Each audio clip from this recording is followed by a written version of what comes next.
শুরু করছি গল্প চা বাগানের শীতল রহস্য। চা বাগানের সেই রাস্তাটা সবসময় আমার কাছে কেমন যেন অদ্ভুত অদ্ভুত লাগে। দিনের বেলা যতটা শান্ত আর সবুজ, রাতের বেলা ঠিক ততটাই শীতল, ফাঁকা আর অচেনা মনে হয়। সেই রাতে আমি শিলচরের দিকে যাচ্ছিলাম। নভেম্বরের শেষ দিক। আকাশে চাঁদ নেই, চারপাশে শুধু গভীর কুয়াশা। বাস থেকে নেমে আমি একটি সরু কাঁচা রাস্তা ধরে হাঁটতে শুরু করি। রাস্তার দুই পাশে উঁচু উঁচু চা গাছের সারি। গাছের পাতায় রাতের শিশিরের ফোঁটা জ্বলজ্বল করছে। দূরে কোথাও শ্রমিকদের কলোনির আলো দেখা যাচ্ছে, কিন্তু এখানে শুধু এক গাঢ় অন্ধকার আর কুয়াশা।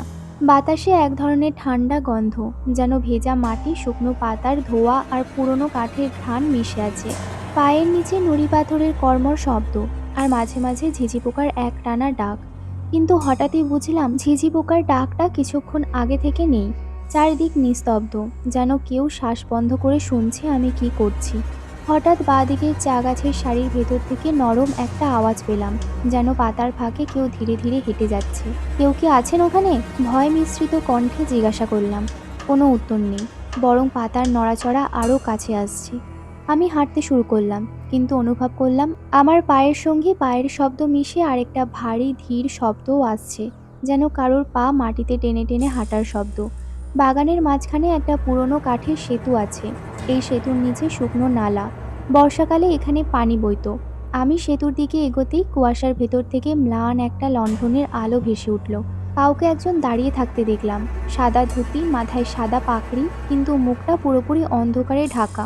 আমি সাথে সাথে সেখানেই দাঁড়িয়ে গেলাম। আলোটা যেন আমার দিকে এগিয়ে এলো, কিন্তু মানুষটা নড়ছে না, শুধু আলোটাই এগোচ্ছে। আমার বুক ধড়ফড় করছে। সেতুর নিচ থেকে হঠাৎ শো শো ঠান্ডা বাতাস ভেসে এলো, আর তখনই দেখলাম সেই মানুষটার পা নেই।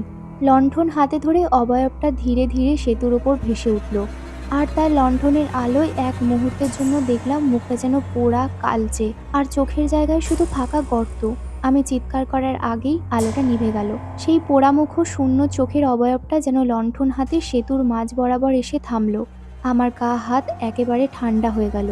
মনে হচ্ছে যেন বুকের ভেতরে রক্ত জমে বরফ হয়ে গেছে।